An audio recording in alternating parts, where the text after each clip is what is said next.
I knew marrying you or being with you meant I had to grow. And I think that is my overarching driver. I always want to improve. I always want to be the best version of myself. Mm-hmm. And I knew being with you, knowing that we have a child to raise immediately, knowing that you've already left home, you've already traveled the world, you've already started a business, you've already achieved in your career. If I'm going to come into your life and say, okay, cool, now I'm going to show you how to live, or I'm going to manage you or take care of you, let go of the steering wheel that you've been doing so well and let me drive. Yeah. I had to. You need to drive better than I do. Exactly. I have to prove to you that I can drive better than you. But you don't. Hi, I'm Isaac. And I'm Llewellyn. Welcome to our gist session. If you like deep, authentic, meaningful conversations, then this is the podcast for you. No filters. No small talk. Just real gist.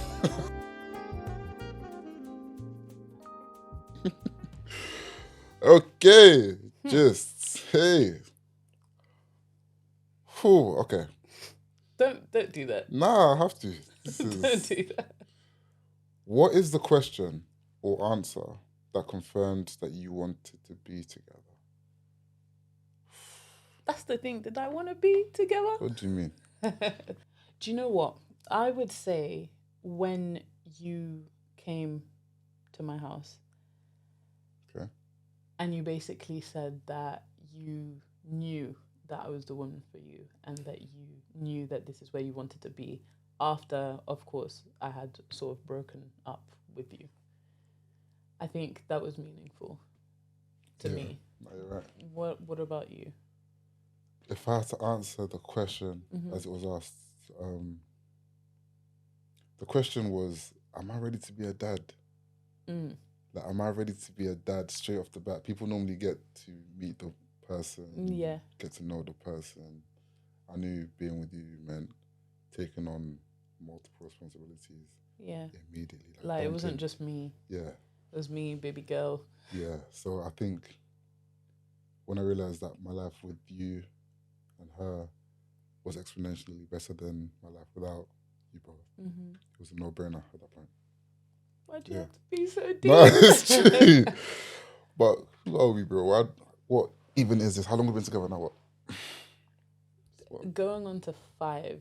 5 years now. Very soon. Already. Yeah. Just like that. Going on to 5. And I can't believe that we're here gisting and we're 3 kids on. 3 kids, 5 years. How does that feel for you, actually? It feels surreal. It feels like it's... Because you came in 1 kid. Yeah. Well, technically, I had the kid. Yeah. And now we've got 2 more. Yeah. It feels surreal.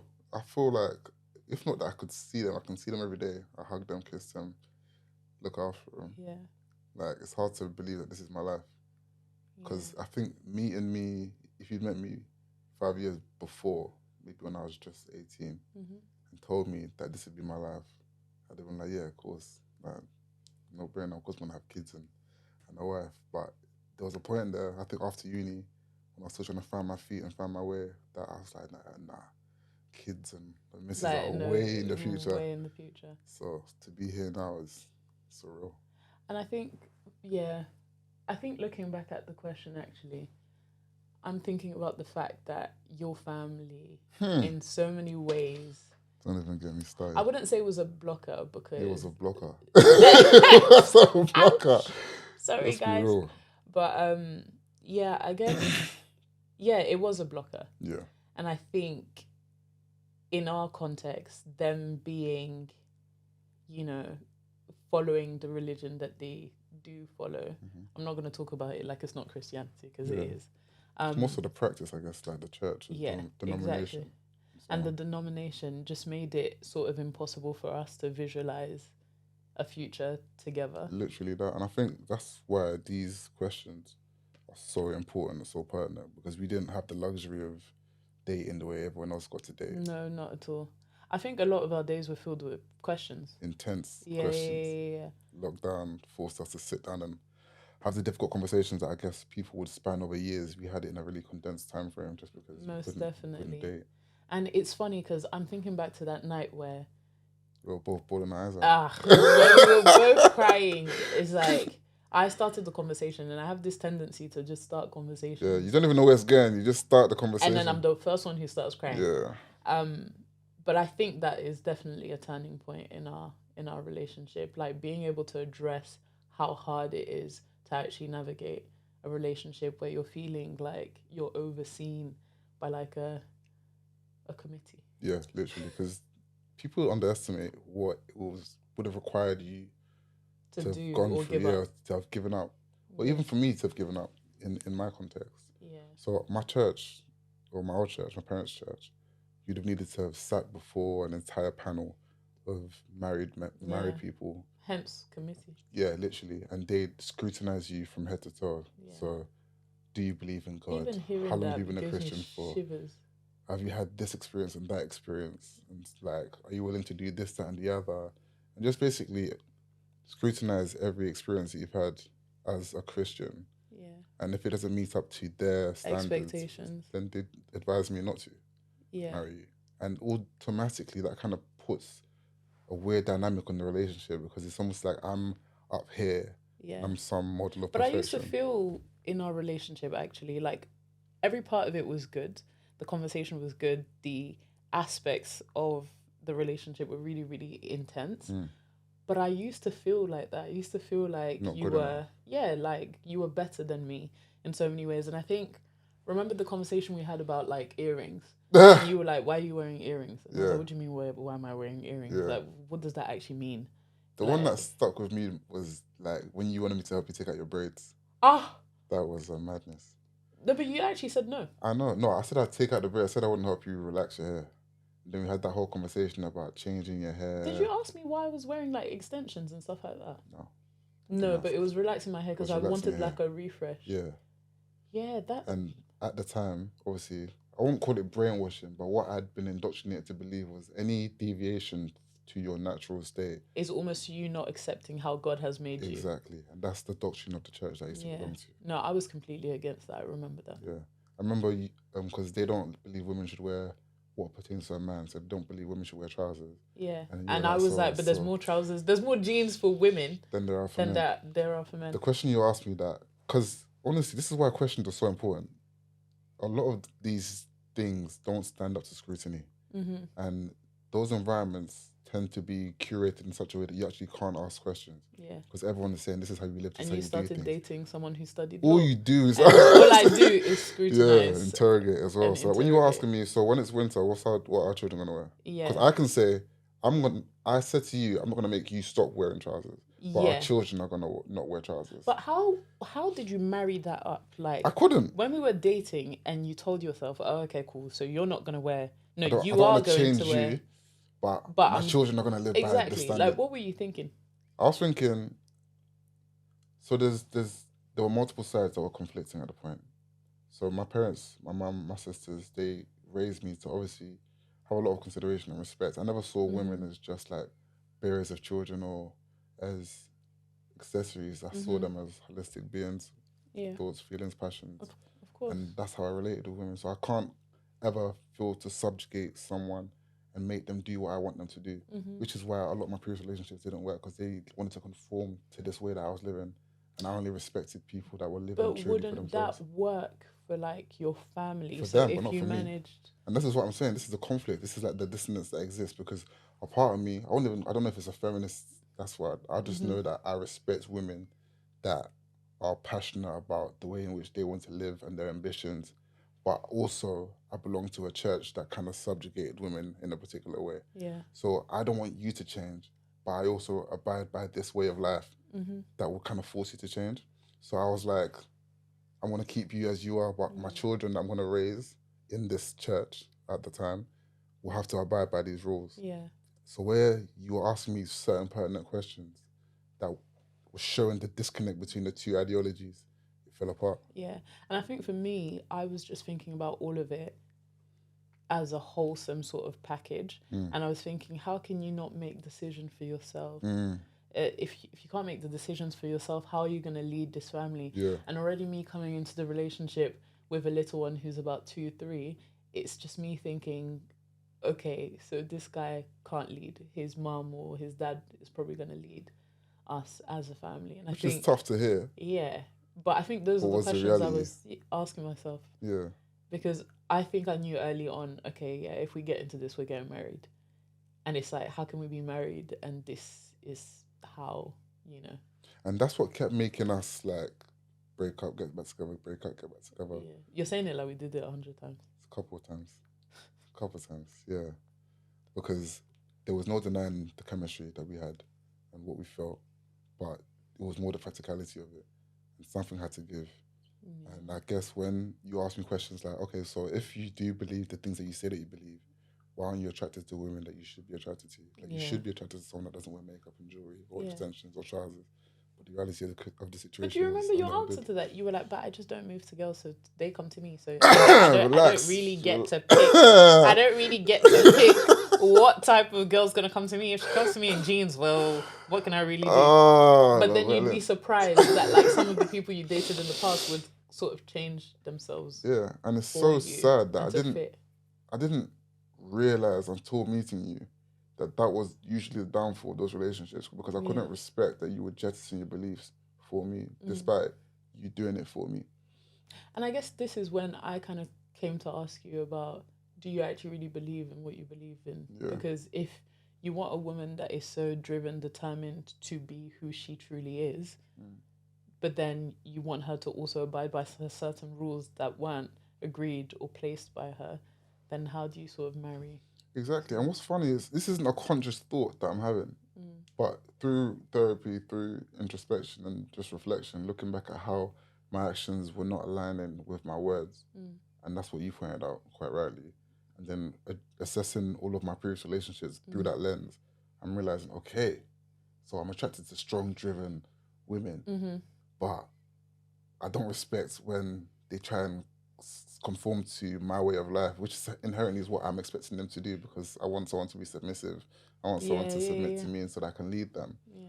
But it's the woman that didn't submit that ended up marrying. What would you say that triggered in you, to be fair? Like in that moment, thinking, okay, so now I'm picking someone who's super driven, who will make her decisions and who won't conform.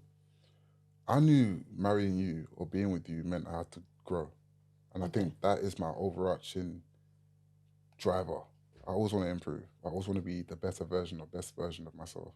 And I knew being with you, knowing that we have a child to raise immediately, knowing that you've already left home, you've already traveled the world, you've already started a business, you've already achieved in your career. If I'm going to come into your life and say, okay, cool, now I'm going to show you how to live, or I'm going to manage you or take care of you, let go of the steering wheel that you've been doing so well and let me drive. Yeah. I had to. You need to drive better than I do. Exactly. I have to prove to you that I can drive better than you. But you don't. So, yeah, that pushed me, I guess. I think that's what a lot of women in your situation or that fall into your category, driven, beautiful, intelligent, articulate, all of these wonderful things, they tend to struggle with, because a lot of men don't want to push themselves like that. Yeah. So one thing I'm thinking about is when we were dating, how did you actually feel about the depth of the questions that I was asking you?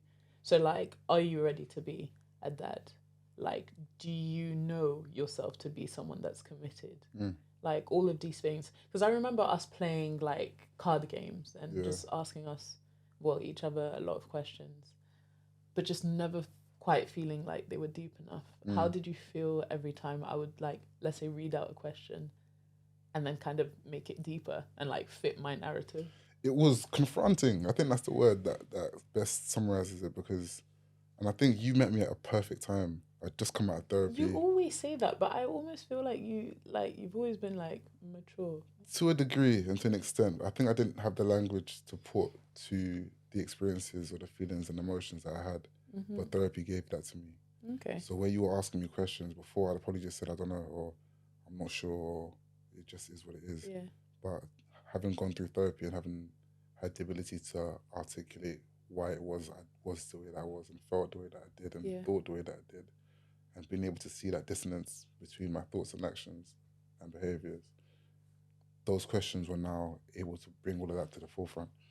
Because I think a lot of people struggle with not being able to communicate effectively. Yeah. The intention is there, they'll sit at the table, but they won't be able to have the language to convey what it is that they're thinking and feeling. Yeah, no, that's so the person sat opposite them is frustrated at the fact that, okay, but like, just tell me so I can help you. Tell me so that I know what to do. Tell me so I know where to stay, or what to do in this situation. But because they haven't been equipped with the right language, or they haven't had the right questions asked, which you brought to the table, then those relational bridges are never built. Yeah. And would you say that it kind of differed to like how the marriage committee from Definitely like Deeper Life would ask you questions? So and wait. Yeah. Like obviously you never introduced me to the marriage committee. Impossible. So like I was never privy to how they even went about things. But like in your previous relationships, like is that something you did? I very nearly went there with someone, but me Who and I that think? person, that's a story for another Fine. day. But we didn't even make it to the actual panel. So okay, quick segue. Yeah, so that one, the pastor had a funny tactic where he would invite you to meet with him, and then you do like an initial screening. After you've done the initial screening, then you get to meet the marriage committee. Yeah. So we had arrived for the appointment. I remember it was a summer. We spent the day in the park. Then we'd gone to church to meet him. We got there on time, 15 minutes, 30 minutes, 45 minutes. He's not showing up. We're sitting in the lobby of the church. This is the church. Wait, when you say wait, as in you and the person? Me and the girl, yeah. Oh, okay. This is the church that I pretty much grew up in, yeah. I know how strict the church is. Women cannot wear jewelry. Trust me, I know. Like, even the man them had to have the same haircut. You couldn't wear slim jeans. You couldn't, like, it was very, very strict. Tell me why this person, this my ex, was like, oh yeah, give me a kiss. What, like, in the lobby? In the lobby of the church. I said, chill. Like, no. Next thing, give me a foot massage. I'm like, chill. They kept pushing. I'm a very accommodating person. At least I try to be. Eventually, I gave a quick peck. And then the pastor comes in. No, even he came in. He came and was like, oh, he could see you on CCTV. I think you told me this. Bro. I think. My life. Oh my goodness. I was so embarrassed, bro. So embarrassed. But it's my fault, and it works out how it worked out. Because he didn't tell me then. Yeah. But eventually he was like, yeah, you're not going to the marriage committee. Okay, so that was enough to sort of disqualify you. He said, if you can do this in the house of God, I can imagine what you can do outside. Yeah. These times, I wasn't doing the madness. So the marriage committee my sister went through. Okay. And even just had this, she'd come home weeping, her eyes would be red. I'm like, what did you go through? What kind of trial? Didn't they go to just ask you a couple of questions? Why are you crying like this? Yeah. It was the energy behind the interrogation. It's like, imagine a congressional hearing where they're all sat elevated above you, looking down at you and firing questions at you. Yeah. That just scrutinizing and picking apart everything that you're saying. So it's the energy behind it isn't loving, isn't supporting, isn't nurturing. It's very much like... Or at least it doesn't feel like that. That's not how it feels. From everything that I described, no one that I know has gone to that committee and enjoyed it or recommended it to anyone else. Yeah. But, like, wouldn't you say that my questions to you, especially when we were having all of those, like, gist sessions, wouldn't you say that mine were sort of like that I would fire them? I wouldn't say fire them, no. I'd say... they were confronting, as I mentioned, but they weren't. The energy behind it was more inquisitiveness. Okay. You wanted to get to know. You wanted to get beneath the surface and understand me better, as opposed to pick apart why or not I'm good enough to be with you. Yeah, no. Okay. No, that makes sense. Yeah. And I think even when we think about our friends, that's something that they've often said, that the way I go about asking questions feels harsh in the moment because it confronts you to your reality as literally that mirror. But it is still loving, so I'm glad to hear that. And same, to be fair. When I'm chatting to the man, it's always, I want to understand, okay, but why? Yeah. Okay, cool, I hear what you're saying, but why though? Yeah. Okay, but does that match up with what you're saying? Yeah. Okay, so you don't want to wife her, but you're willing to fly her out. And you did all of this for her birthday, and you took her to this restaurant. Yeah. What did you think she was going to expect? Yeah. Do you think... she wasn't going to expect anything out of it. Do you see what I mean? Yeah. So. No. And I guess when we think about, even this pod and like the why, the why behind it, that's literally it, right? Yeah, it's bringing people together. It's like, I feel, or we felt, when we were making this game and the podcast, that there were too many surface-based conversations. There was too many. Because there's a lot of conversations out there, but I think people don't always face those questions or answer, the questions in the most transparent way. Yeah. That's how I And the thing is, I think people are scared to even ask the questions because they have the questions. When you're chatting to the girls after they've come back from their dates and they're saying, it went boring, like, I didn't get anything from it. Most of the time it's because they don't even want to ask. Thank you. They feel that if they ask, the person's going to feel that they're too pushy. And I guess I always tell them it's the way you go about asking. Because, I don't know, but with Isaac, I asked. And it's not that I wasn't scared to lose you when I was asking the questions in the way that I was asking them. But it was more so, if I don't ask now, it's either I win him or I lose him. And I'd rather win him in the best of ways, having all the answers that I need. Yeah. So people need to have conversations. And these will help you get there. What's one thing you said today that you're grateful you shared, and why? I guess how I came about meeting you. So when I say how I came about meeting you in a time and a space where it was just me and Kiara. And the fact that in that space you picked us. I think I've had so many conversations with friends, even with strangers, where they're quite insecure about meeting the next person because they have a child. Yeah. And in those conversations, I realized that actually maybe if I opened up about the fact that I found, happiness, maybe they will start believing in the fact that they can find happiness. So I'd say opening about the timeline in our relationship. That's beautiful, man. What about you?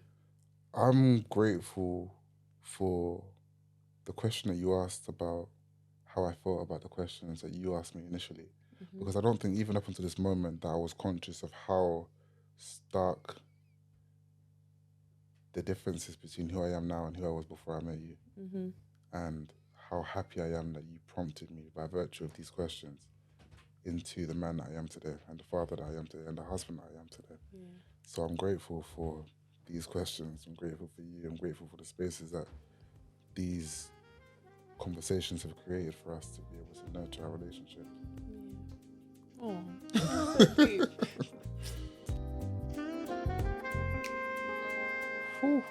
I can't lie, I didn't expect it to get that deep. Not episode 1. Do we ever? And I promise you, it's about to get deeper. So yeah, thank you for joining our gist session. Welcome to the movement. Gist, the game, no filters, no small talk, just real gist. These are the conversations we want you guys to have. Yeah. The depth and the closeness that we feel, because I'm feeling we can go out and make baby number 4. Relax. But if you guys really liked any of this and you want to follow us on our journey, you can find us on Just the Game on Instagram, Just the Game on TikTok, Just the Game everywhere, on YouTube, Just the Pod as well. It's episode 1, so welcome to the journey. Yeah, and whilst you're at it, like, subscribe, and comment. I've always wanted to say that. All right, Just Partners. See you later.